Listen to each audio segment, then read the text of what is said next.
My name is Mao Shimizu. I met my boyfriend Kakeru at a group event. I never liked pushy guys, so Kakeru's calm and gentle nature caught my eye.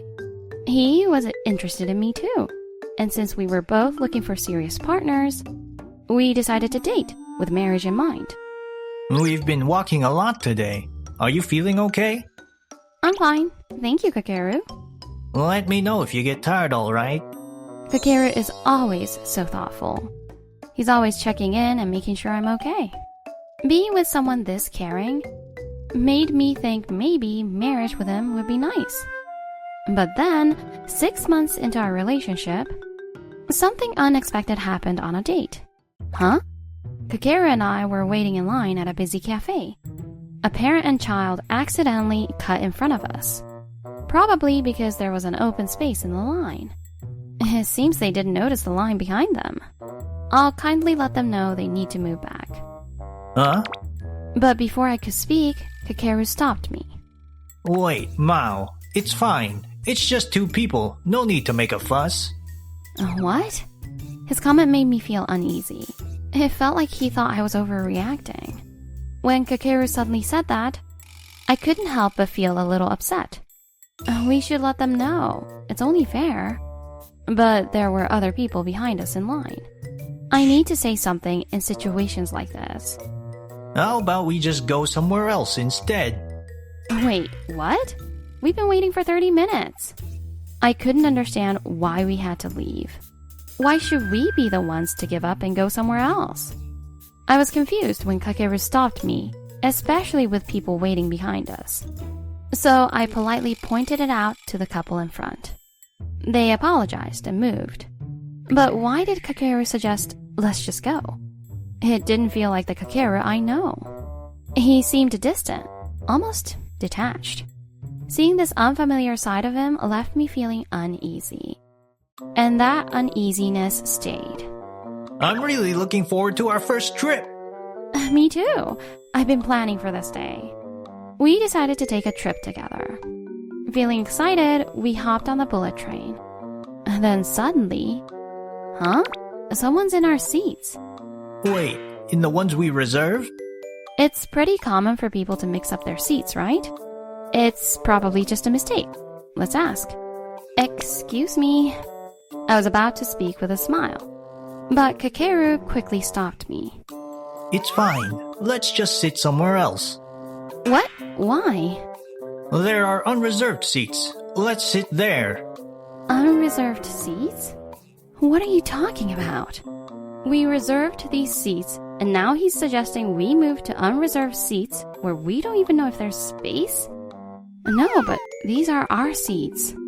While I stood there confused by Kakeru's odd suggestion, the person in our seats overheard and checked their ticket, realizing their mistake and quickly apologized. But then Kakeru says something strange. No, I'm sorry for the trouble.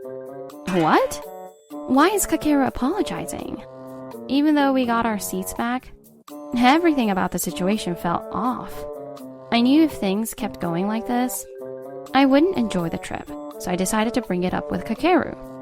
Don't you think you didn't need to apologize just now? Well, we were kind of in the way. In the way? How? Well, I don't know. Kakeru looked lost, not able to answer clearly. Listen, if we were wrong, of course we should apologize.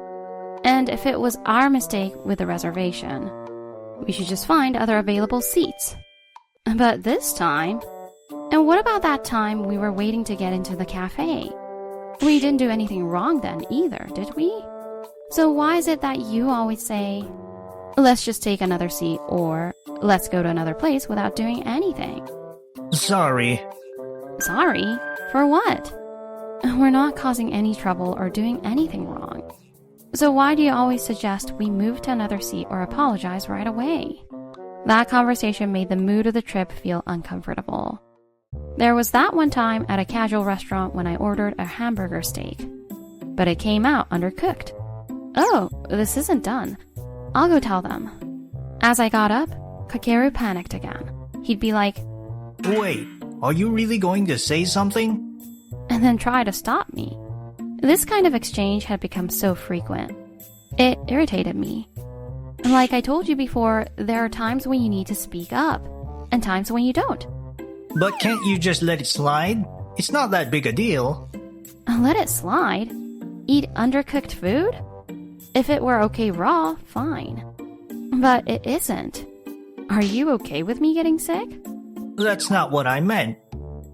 I couldn't believe it. Kakeru didn't understand when it was important to speak up. Seeing that arguing wouldn't get us anywhere, when I pointed out that the hamburger steak was undercooked, the waiter quickly apologized. I told him no worries, but I thought it'd be good to mention it, in case you didn't notice. Then out of nowhere, Kakeru added, Sorry for making you go through all this trouble. What trouble? They have to remake it, right? We're causing extra work. He said, sounding serious. But isn't it normal to redo an order if it's not properly cooked? I glanced at the waiter, who looked just as confused as I felt. Kakeru really didn't seem to understand, and honestly, it was kind of embarrassing. After several incidents like this, I decided we needed to talk. Why did you apologize at the restaurant?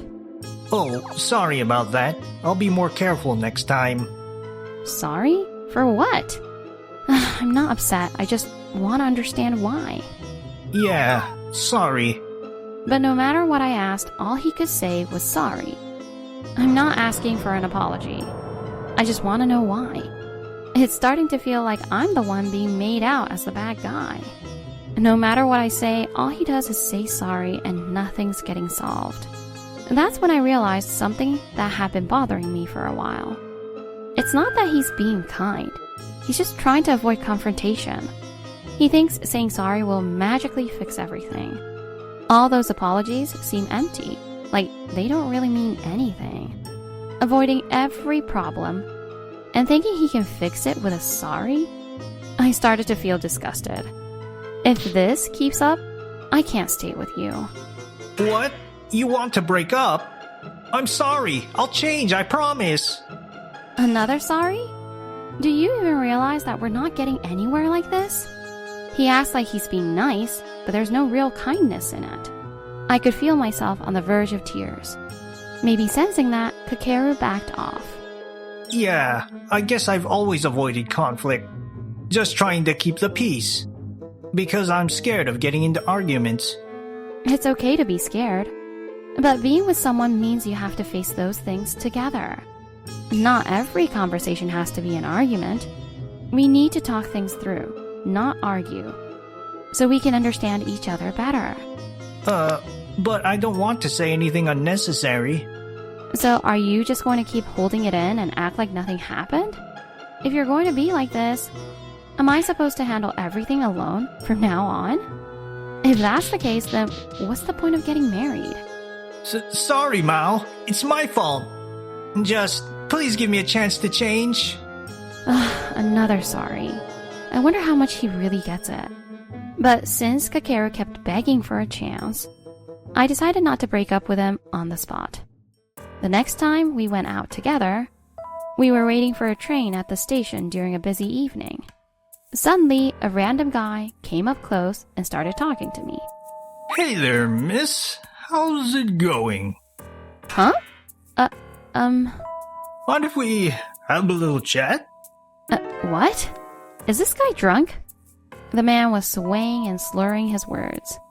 Clearly drunk, he kept moving closer in a too friendly manner. I was frozen in fear, my body tensing up. Wait, this is really scary. Kakeru! I reached out for Kakeru, hoping he'd help me, but he wasn't there. What? Where did he go? Hey, what are you doing? Just then, another man on the platform rushed in and stepped between me and the drunk guy. At the same time, a woman who had been nearby pulled me away from the drunk man, shielding me. Over here! Thank you so much. Are you okay?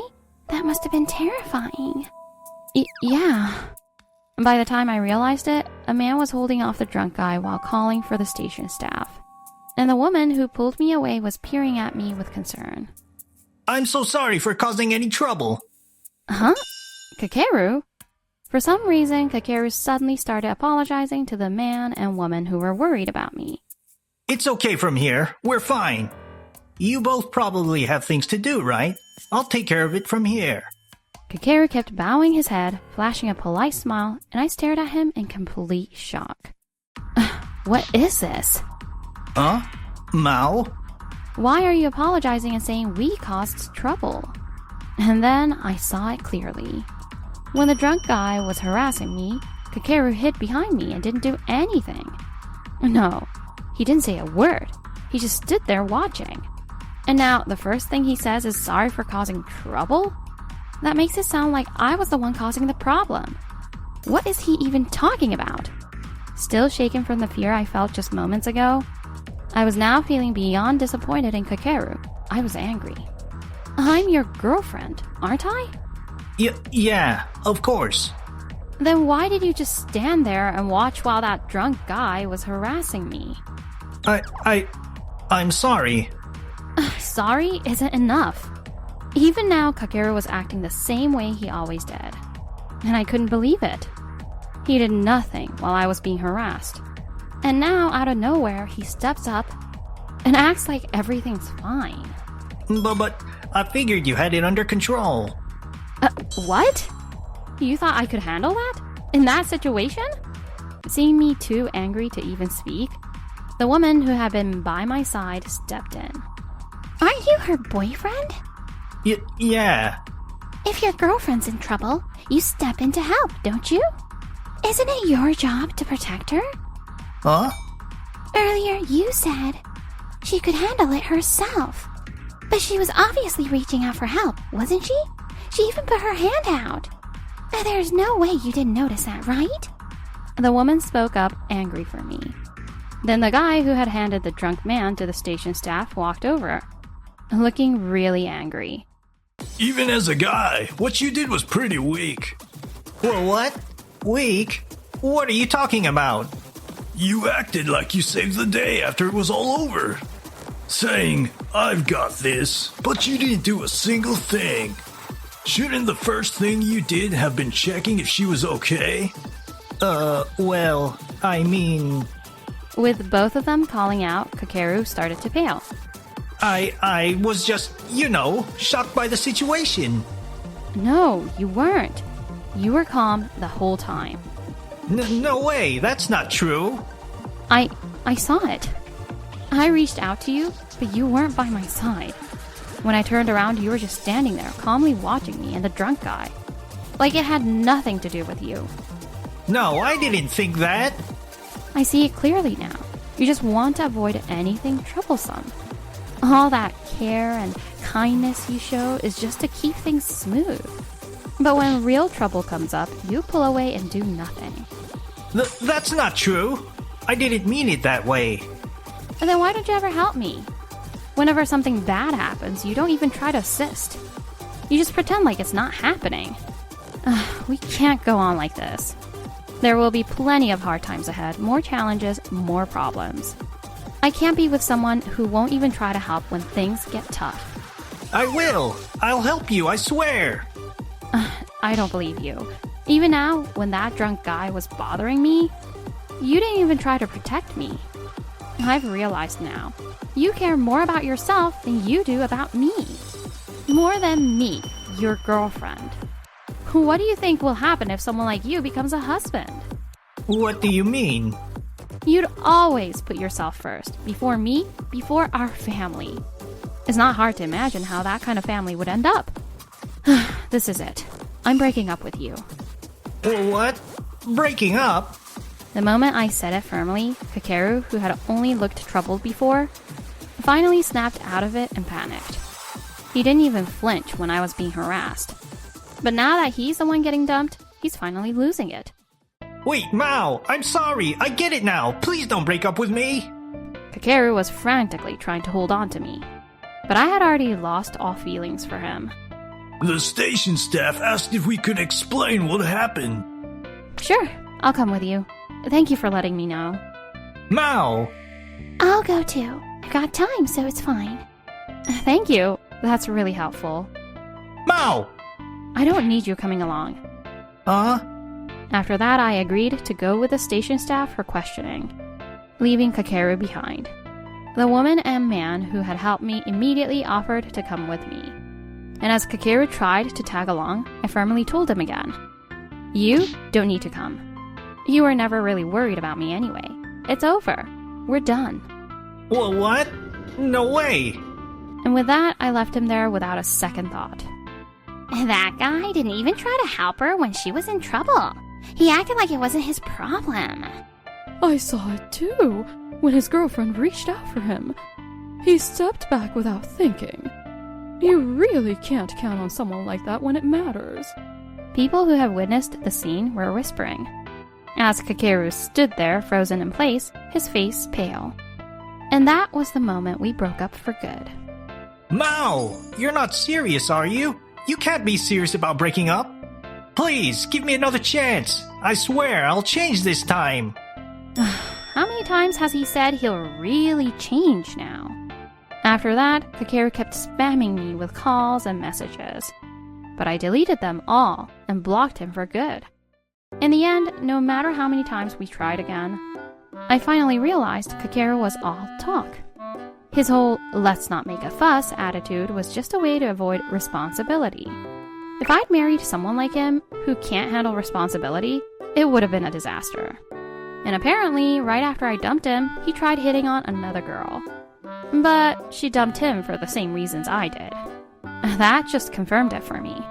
Kakeru kept saying he'd change, but he never actually improved. Seeing him like that, it really made me lose respect for him. Not only did he not help you in a tough situation, he pretended it wasn't even his problem. Then, once everything calmed down, he suddenly jumped in acting like the hero. Yeah, it was disappointing. I was really let down. But honestly, I was so grateful that you came over and helped me. You stayed by my side the whole time, and it made me feel so safe. Thank you so much. After that, Yuna and I became friends. We meet up for tea now and then. I never saw the other guy again, but I hope I can thank him properly if we ever cross paths. There are people like Kakeru who just want to avoid trouble, but then there are people who jump in to help without thinking about themselves. That experience really made me realize I want to be with the latter. Someone who will stand by me when things get tough.